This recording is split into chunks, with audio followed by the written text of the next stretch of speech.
Hello po mga kabayan, kabayan Billy po.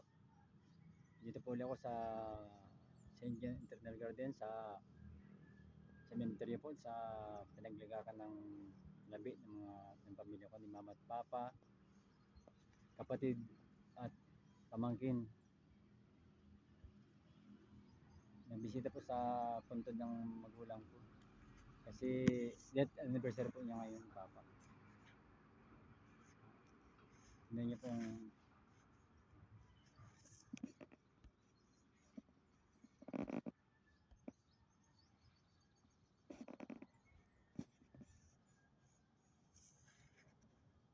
ito po ang yung paligid po ng St. John Internal Garden. Dati rin po.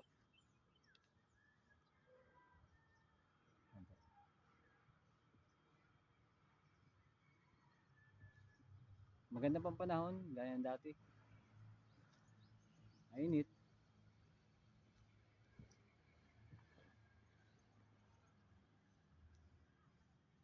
Yan po.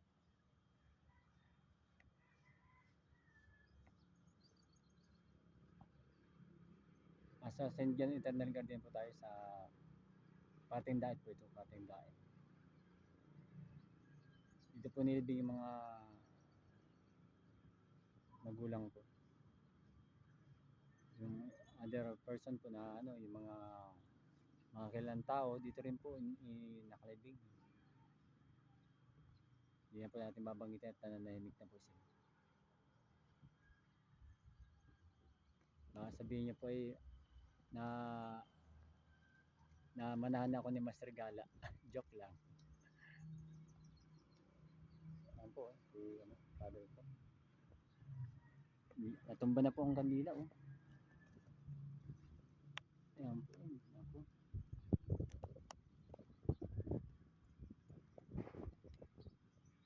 Ngayon tumba kasi po ang malakas ang hangin. Mainit ang panahon pero malakas pong hangin.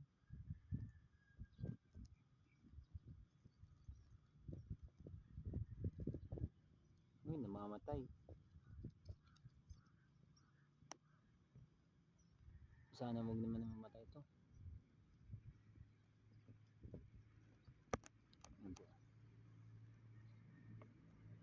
Ay, sakit sa balat. Yan po. Yan po. Si Papa. Anniversary niya po ngayon.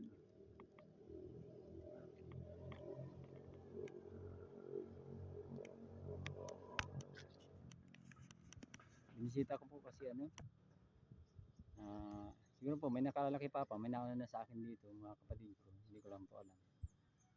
Sana po kahit patay ng mga magulang natin, sana po naalala pa rin po natin sila. Kasi mula maliit hanggang sa paglaki natin, naasikaso tayo ng mga magulang natin.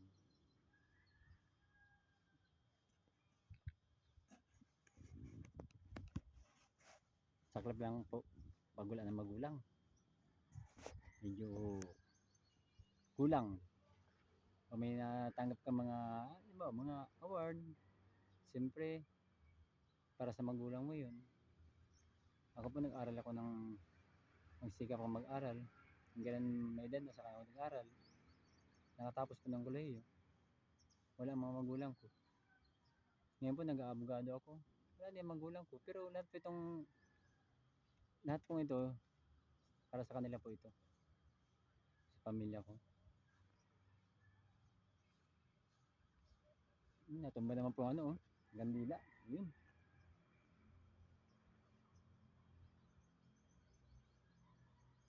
Tumba naman kandila. Yun, natumba naman po kandila.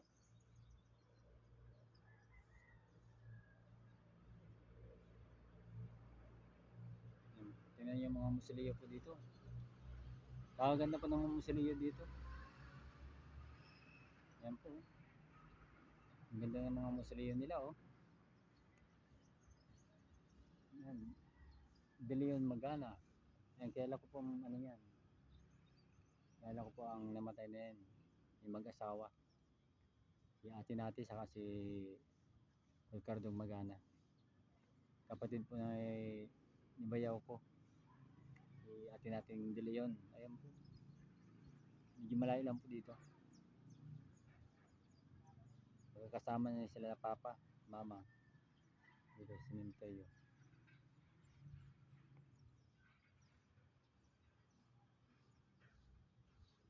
Mainit lang po panahon dito. Pero maganda po.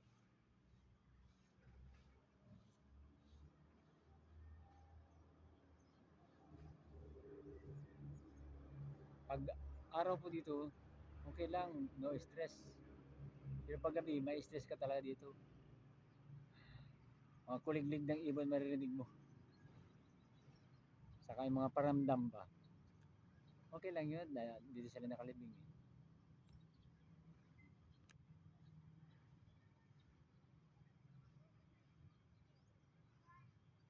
Mga di po nauubos yung ano, kandila ng para sa magulang. Dami man sila mga pamangkin.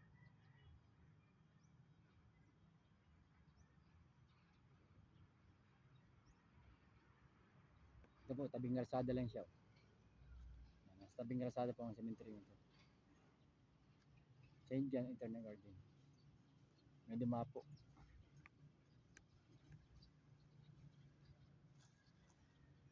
Ang laga po ang cemetery nito. Ayan nga ba, may naglilinis. Naglilinis sa ano. Ayan. Naglilinis oh. Alaga.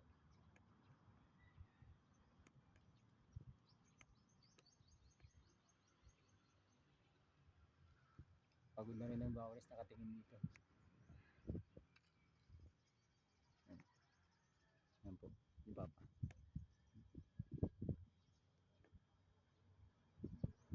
Dito na-preserve ko ng father namin. Ni Master Sergeant Victor da Silva Bantin Senior.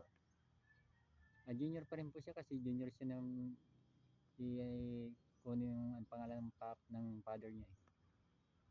Kaya junior pa rin po. Pero may junior pa rin kami, yung kapatid ko lalaki. Kaya second, may third, may si kung yun yung third na. Di fourth na po yung anak niya.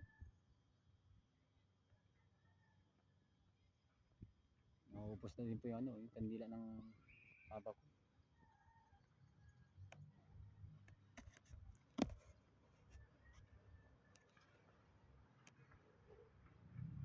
So tayo kung huwag po kayo matakot sa kamatayan, basta kaloob ng Panginoon Diyos, wala tayong magagawa. Ang kamatayan kasi, nilikha ng Diyos yan, nasa hula yan. Kaya tinang yung Panginoon Diyos, Panginoon Jesus namatay. Muli na buhay, ganun ang mangyayari sa atin. Mamatay tayo, muli mabubuhay. After Judgment Day, uhusgahan tayo pagdating ng Panginoon Diyos. Lahat tayo dadaan sa kamatayan.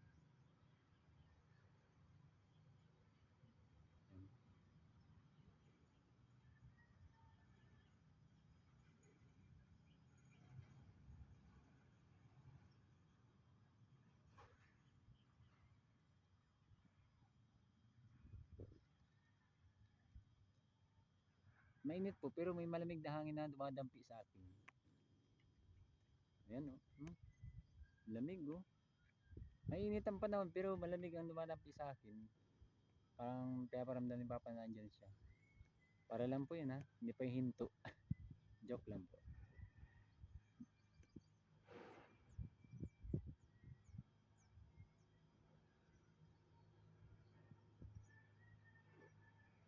Kaya po, sa pangalawang pagkakataon, advice ko po sa inyo, habang nabubuhay ang mga magulang natin, mahalin natin.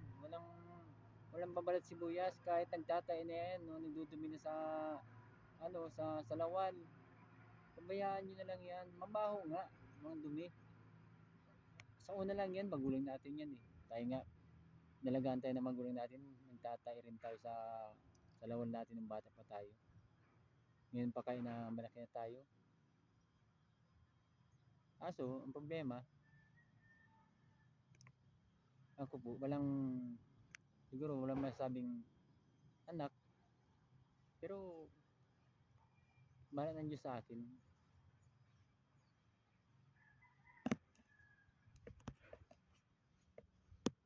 Kaya sabi nga,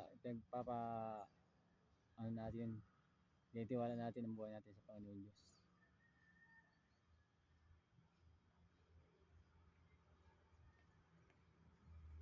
Ganda po dito. Tahimik. Cemetery eh. Pero may cemetery naman maingay. Dahil may nakatira.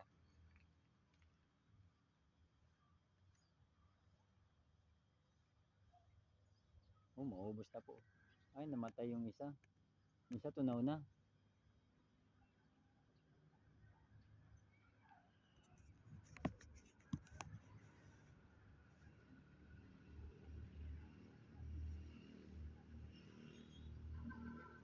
Nagdadaan sa sakyan.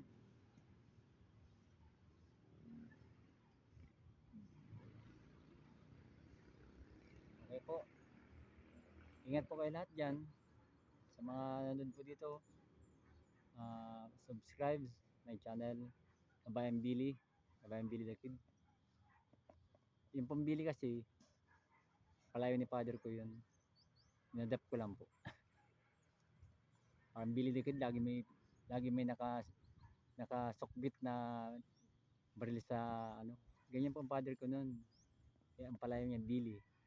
Talagang Billy the Kid. Bye bye po. I love you. Ingat po kayo lahat dyan. God bless.